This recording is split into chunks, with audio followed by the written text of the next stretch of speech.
Hello everyone, welcome to the match preview of Newcastle versus City, or the other way around really, City versus Newcastle. Really quickly before I do dig into this, I'd just like to apologise for the rain outside. We're set to be going into a storm. If I could do anything about it, I would. Hopefully one day I can make this room a bit more soundproof, but for now we're going to have to stream through the rain. I'll try to talk over it as much as possible if it is annoying for you. But yeah, let's just get into it. We've got a massive game coming on Saturday night at 8 o'clock, which we will be live for, as you might suspect. Yeah, it's going to be a really difficult game, I believe. You know, we might be slightly tired from the Super Cup, so there's that to be wary of. And yeah, so there's worries, and obviously Eddie Howe's Newcastle is actually a very good side. Top of the league at the moment, I'm pretty sure, on goal difference. Which can't take anything away from the four. Shows how well they did against Unai Emery's Aston Villa. But yeah, it's gonna be really difficult, I believe, because Newcastle, you know, they play good football. We drew 3-3 of them at St James Park last season, early on in the season as well, and we beat them 2-0 at the back end of the season on our push for the title. But yeah, this game's going to be huge. And quickly, I'd just like to mention, you know, you might be curious as to why I've, you know, done on the title. As you can see, it says well, not on the title, on the thumbnail. It says mistakes will be costly, and the reason I've said that, okay, well, most of the time mistakes are costly, but City over the past two games, Burnley and Burnley and Sevilla, we did make mistakes in those games, which led both of those sides to have decent chances, which is something we've really got to be wary of, and we need to make less of those mistakes against Newcastle, because I believe that if we do find ourselves in a situation like that against Newcastle, I really do think they can punish us. You know, Alexander Isak, he had a really good first game. Even Callum Wilson got a goal, and their midfield is great too. So we just got to be wary of the mistakes. Obviously, you know, mistakes are normal, and we're gonna have to recover from them. I believe we will, because we always do. But anyways, we've got a big game ahead of us on Saturday night, and I'm gonna get straight into it. Self-explanatory on the keeper. Hello MCFR, sorry, TV. Nice to see you on the stream. But anyways, yeah, I don't need to say much about Edison. And yeah, I'm really excited for tomorrow night. It's going to be a nervy one, because I believe that Newcastle can cause us problems. But I believe the City have got what it takes to win. Of course we do, because we have. So, you know, City have just got to make sure that we get the job done, whether it's a 1-0 or a 2-1. It doesn't matter in the end. I really just want to get this game over the line, because Newcastle, they do worry me a little bit. Sorry about the dogs. Someone's just entered the house, I think, so they're bound to bark. But yeah, I am excited for tomorrow. I believe it's going to be... I wouldn't be surprised if there's a last-minute winner for either team either. I do believe it's going to be low scoring. You know, I actually think it could be a 1-0 either way. But I wouldn't be surprised if it's high scoring. You know, we saw what Newcastle did last game against Villa. They had a lot of goals in them. They scored 5. And against Burnley, we scored a few goals as well, scoring 3. So yeah, I wouldn't be surprised if there's a lot of goals, but I think both defences are going to be really solid. And yeah, I think a last-minute winner really could be on the cards either way. So anyways, on to onto Vardio. It will be cagey. It absolutely will be cagey. You know, it's going to be tight. It's going to be scrappy. It's really going to be. It's going to be a difficult one, but not just for City either. We've got to remember that this is a difficult game for City and Newcastle. You know, Newcastle coming to the Etihad. You've got to remember. So we have home advantage at the very least. I believe the Etihad will be up for it. We should be up for it. In the end, we have just won the UEFA Super Cup. The fans are going to be ready for the next game, and they're going to be cheering us on. Some of the players are going to find it difficult out there.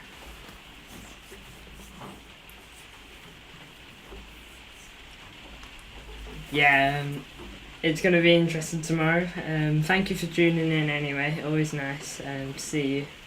And hopefully I might see you tomorrow in tomorrow night's stream, and I'm excited to see your video after the Newcastle game. By the way, guys, if you don't know, MCFR TV is including my reactions in his videos. So you know, he does reaction videos as part of his channel. And you know, you'll see channels there like City Extra and It's LB, names like that we've all heard. And he's added me to that recently with the Sevilla game, and I will be in the Newcastle game as well, which I'm very happy about that. So big thank you to him. I really recommend you check out his channel. But anyways, back to the preview. Thank you for tuning in. But anyways, on to Vardio. I've moved him to left back for this, because, you know, it seems to be where he played last match against Sevilla. So I'd be surprised if he just changes it. I'm not gonna lie, as you can see by my 11, I wouldn't be surprised if Pep just decides to play the exact same team. You know, although I do, if Ruben Diaz and Bernardo Silva.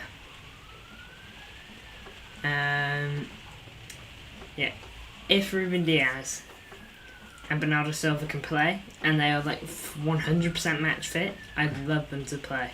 Alright, get them in the team, honestly. Especially Ruben Diaz. I think he's huge for our defence.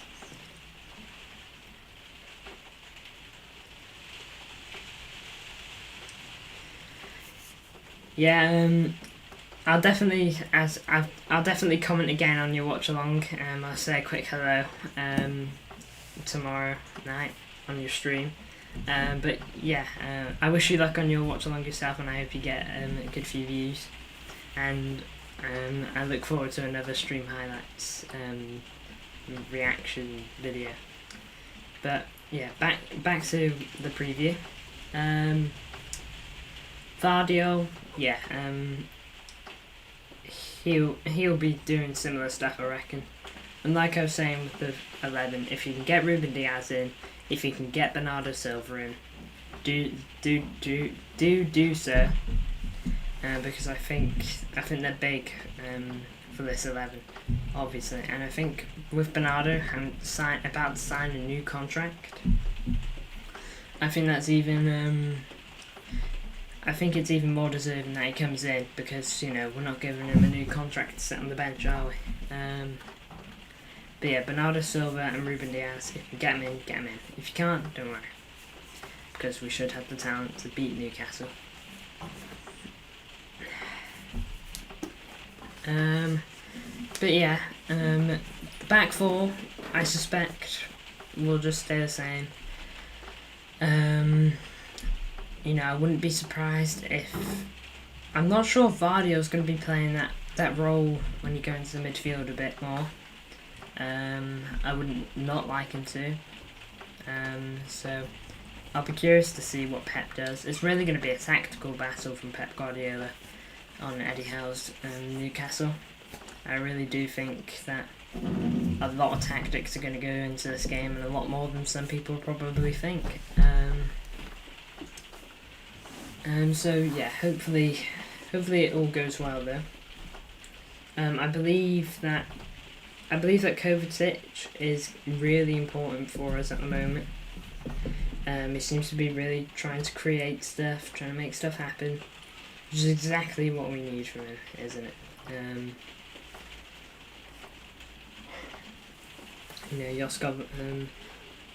Mateo Kovacic is... I think he's going to be a big player for us, you know? I know we only signed him for 25 mil and all that, so it's gonna be something. And I think it's crucial that we get Haaland on the ball a bit more. You know, Sevilla, he didn't get a shot. I don't think he had a real chance to clinch onto. Whilst against Burnley, you know, he got 2 goals. So I think it's important that we get Haaland on the ball a bit more. Cole Palmer, I think he has deserved a spot in the 11. I can't lie. I think he's going to be unlucky if he doesn't get one.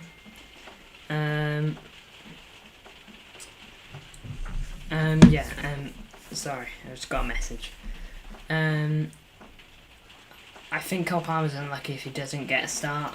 If he doesn't start, then he'll definitely come off the bench. You know, he came off the bench against Burnley. I think he got like 20 minutes in, something like that. Just good minutes, but you know, in the recent interview we had, Cole Palmer had, you know, and he said that he wants to play, and you can obviously understand that. He's 21 and he has the talent for the Premier League, doesn't he? He's got what it takes, which I don't think many will disagree with that. And I think more than anything, he just wants to play.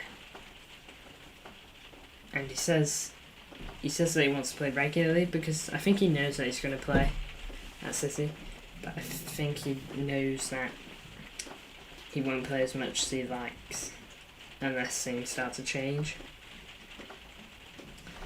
I do think the signing of Jeremy Doku could damage that. You know, that's what a lot of people have been saying and all that. So the signing of Jeremy Doku could have an effect. But, you know, either way. Cole Palmer, I think he's deserved a start and I think he should stay. I really do think he should stay, even if we sign Jeremy Doku, because I think it's really going to be a battle between those two. If Cole Palmer... I think right now, okay, let's say Bernardo Silva, it just isn't going to play on the right wing, because we know that he did a bit towards the end of last season. Let's just say that it's Cole Palmer and Jeremy Doku for that right wing. That's who it is. That's who it's always going to be. I think that if I was to start one of them tomorrow, I start Cole Palmer. I think Jeremy Doku's got to prove himself first. Show that he can do it. And I do think we're going to absolutely get Jeremy Doku. I will do a little bit of transfer news on this video, because obviously we had, again, tons of news on Lucas Paqueta recently. So, yeah, not the best news in the world. I'll cover it quickly in a minute. But yeah, it's news nonetheless, and we cover it because that's what we do, you know. We're a City channel and we intend to give you guys all the City news. I want to see Phil Foden a bit more this game. You know, he was a bit quiet last time. And I think that him playing again in that central role is what he needs, because like most people tend to be saying at the moment, his best role is that central role, whether it's attacking midfielder or centre mid. Either one of them, just get him in that midfield because that's where he belongs. And I don't think there's anyone else I'd rather start over Phil there at the moment, even though I didn't think he had a great game against Sevilla. Obviously Bernardo Silva could start, I wouldn't be surprised if he does. And so yeah, I guess I just need a drink.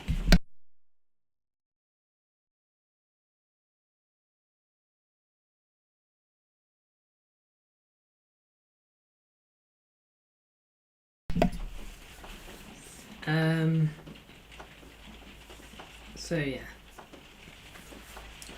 Phil Foden centrally is big for us. I think Jack Grealish on the left wing, he's gonna have important involvement in this game. I think he's gonna have to move about a bit. You know, against Sevilla, he was trying to do stuff. You could see that fairly simply. So, yeah, I do believe that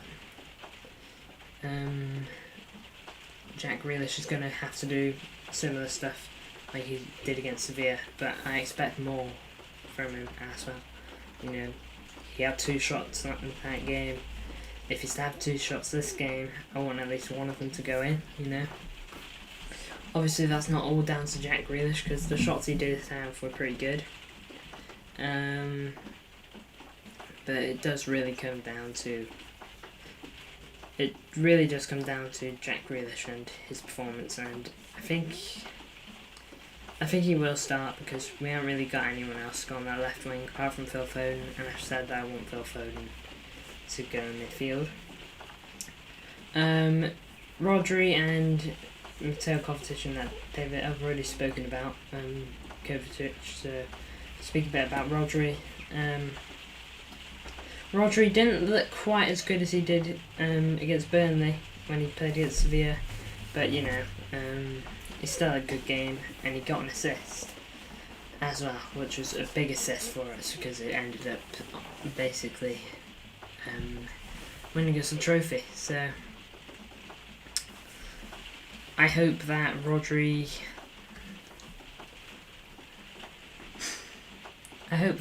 can get back to the similar Burnley performance, but even a performance like he had against Sevilla wouldn't be bad. Just make sure we don't make any of the errors. Like I said, I think errors are going to be really costly to us. And also with Manuel Akanji, if he does end up starting, which I do think he will, because I don't think Pep will want to risk Diaz.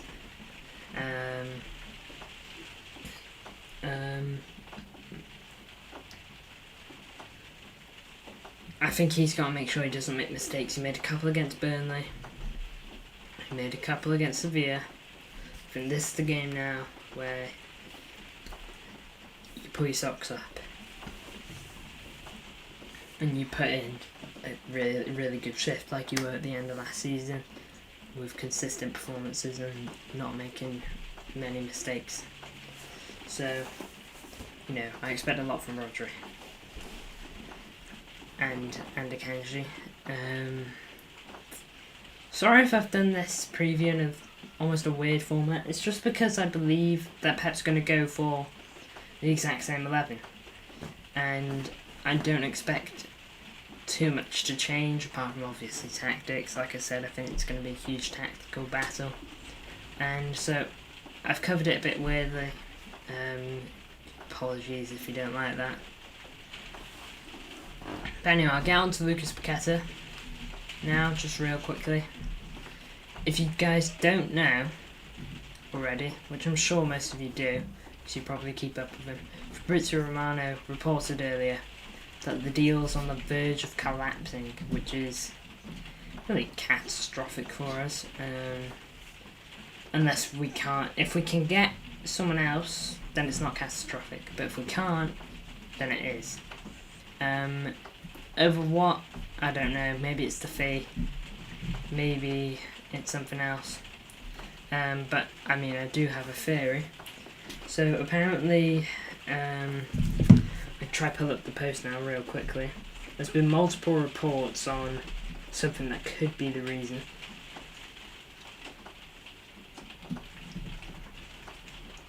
Oh, news from Kevin De Bruyne. He's had his surgery and it's gone well. You know, I've literally just seen a post on my phone about it. I've just opened it, Instagram, to see anything.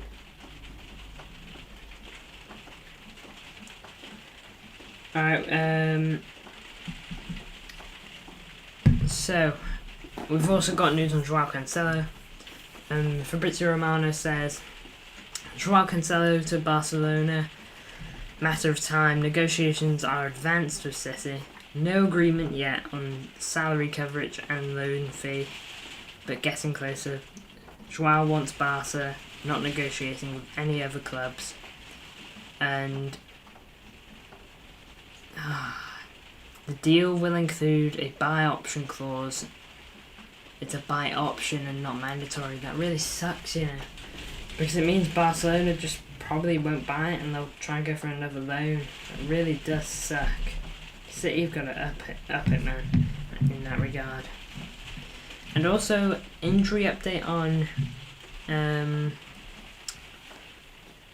Julian Alvarez. According to Vicente Muglia, apologies if I've said that wrong, I wouldn't be surprised if I have. Julian Alvarez was set to start against Sevilla, but was suffering muscular discomfort. And the medical staff indicated that he could only feature for 15 minutes, 10 to 15 minutes. So that's the reason why Julian Alvarez didn't start. And he probably would have started over Cole Palmer as well. But anyway, this is the new Lucas Paqueta news. Breaking, this was 2 hours ago.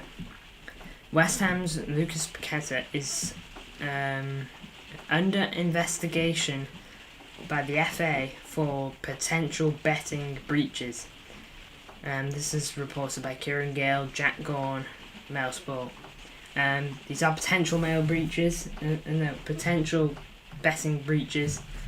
Not confirmed. It doesn't mean he's guilty, but it could be a reason why the deal has collapsed. Maybe City are like, we don't want to be involved in that, which I'm not surprised if they are. You know, why would you want to be involved in that? So that is the news on Lucas Paqueta and why that deal might have collapsed. Obviously, it's not confirmed.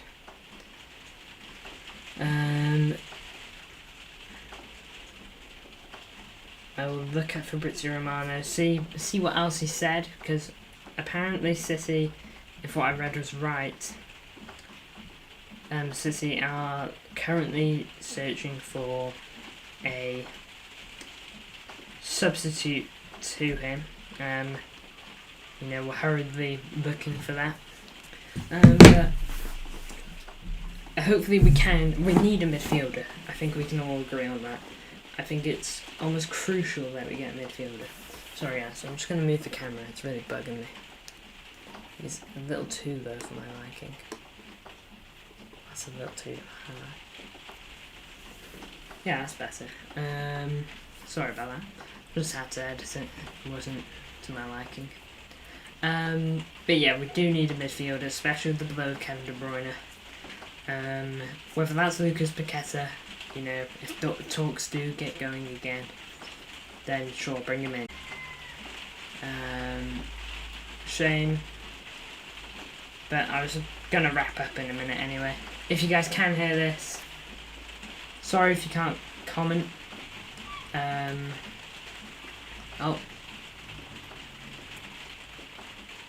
Okay, I'm back live.